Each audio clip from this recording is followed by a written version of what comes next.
اور یہ قرآن شیطان مردود کا کلام نہیں، پھر تم کہاں جا رہے ہو؟ اس کو ہائی لائٹ کریں، فَأَيْنَ تَذْهَبُونَ، یہ تم منہ اٹھا کر کدھر جا رہے ہو؟ مجھے ایسا لگتا ہے کوئی کسی کا منہ اٹھا کے ادھر کرتا ہے، یہ آپ کدھر چل پڑے؟ یہ آپ کہاں چل دیے؟ یہ آپ کو کس نے اس شادی میں بلا لیا؟ یہ آپ کدھر جا رہے ہیں بھئی؟ آپ کو کیا ہوا؟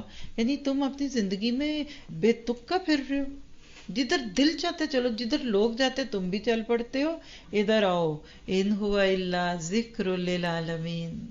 یہ تو تمام جہان والوں کے لیے ایک نصیحت نامہ ہے، بالخصوص اس کے لیے جو تم میں سے سیدھی راہ پر چلنا چاہے، اور تم بغیر پروردگار عالم کے چاہے کچھ بھی نہیں چاہ سکتے۔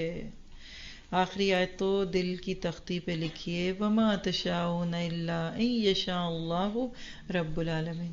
اسی پہ وہ معروف بات ہے نا کہ ایک تیری چاہت ہے اور ایک میری چاہت ہے، تو کھپا دے اس میں جو میری چاہت ہے، تو میں تجھ کو وہ بھی دے دوں گا جو تیری چاہت ہے، اور اگر تم میری چاہت کی طرف نہ آیا، بھاگ، پھر تجھے تھکاؤں گا تیری چاہت میں، پھر ملے گا وہی جو تجھے میری چاہت ہے۔